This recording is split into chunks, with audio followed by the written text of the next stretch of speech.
हमारा आज का विषय है मोह। मोह का अर्थ होता है एक ऐसा आकर्षण जिससे छूटा ना जा सके, ऐसा खिंचाव जिस पर हम काबू ना पा सकें।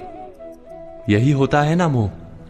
विवश होकर हम खींचे चले जाते हैं।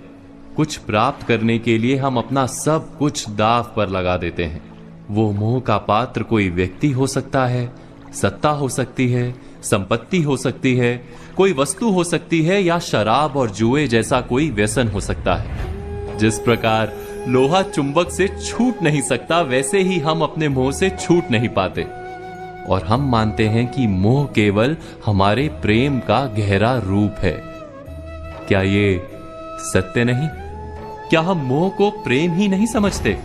और फिर भी विचारकों ने, संतों ने मोह से छूटने का उपदेश दिया है। ऐसा क्यों है? मोह और प्रेम में भेद क्या है? हम विचार कर रहे थे मोह के विषय में। हमें तो सदा ही हमारे मन का मोह प्रेम लगता है, किंतु गहराई से विचार करेंगे तो हम तुरंत ही जान पाएंगे कि प्रेम और मोह के बीच एक बुनियादी भेद है। प्रेम होता है तब हम किसी के सुख की इच्छा करते हैं। जब मोह होता है तब हम किसी के सुख की कामना करते हैं। बस इतना सोचने पर प्रेम और मोह का भेद तुरंत ही समझ में आ जाता है। किसी व्यक्ति के प्रति जब हमारे मन में प्रेम होता है तब हम उसे सुख देने का प्रयास करते हैं। उसके प्रति मोह होता है तब हम उसके माध्यम से स्वयं सुख प्राप्त करने का प्रयत्न करते हैं। क्या ये सत्य नहीं? प्रेम के केंद्र में हम नहीं होते, मोह के केंद्र में केवल हम होते हैं। यह तो व्यक्ति की बात हुई, किंतु किसी वस्तु के प्रति प्रेम और मोह में क्या ऐसा ही भेद होता है? विचार कीजिए। यदि हमें सत्ता और पद के लिए प्रेम है तो हम क्या करेंगे?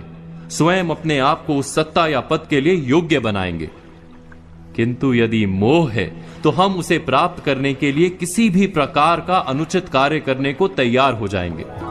संपत्ति के लिए प्रेम है तो हम मेहनत करेंगे, यदि मोह है तो चोरी करेंगे। क्या ये सत्य नहीं? हम विचार कर रहे थे मोह के विषय में। जिस वस्तु या व्यक्ति के लिए हमें मोह होता है, हमारे सारे सुख का आधार हम उसे ही मान लेते हैं। जब वो प्राप्त नहीं होता तो हमारे मन में विक्षिप्तता प्रवेश करती है, जुनून पैदा हो जाता है। रात दिन हम उस व्यक्ति या वस्तु को प्राप्त करने के बारे में सोचते हैं। उसे प्राप्त करने के लिए उचित अनुचित का विचार नहीं करते। यही कारण है कि मोह से भरा व्यक्ति स्वयं को और समाज को हानि पहुंचाता है। तो क्या इस मोह से बचना इतना कठिन है? नहीं। मोह से छूटने का सरल सा उपाय है। मोह को प्रेम में परिवर्तित कर दें। अर्थात बस इतना जान लें कि हमारा सुख और दुख किसी व्यक्ति या वस्तु के कारण नहीं हो सकता। सुख और दुख ये तो हमारे अंतर का व्यापार है, हमारी आत्मा का स्वभाव है। जैसे ही हम किसी को अपने सुख का आधार मानना बंद करते हैं, क्या तुरंत ही हमारा पागलपन नहीं छूट जाता?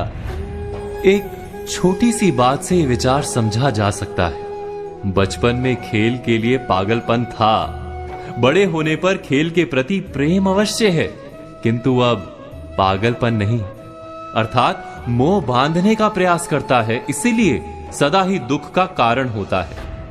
प्रेम मुक्ति देता है, इसीलिए सदा ही सुख का आधार बनता है। इस पर विचार अवश्य कीजिएगा।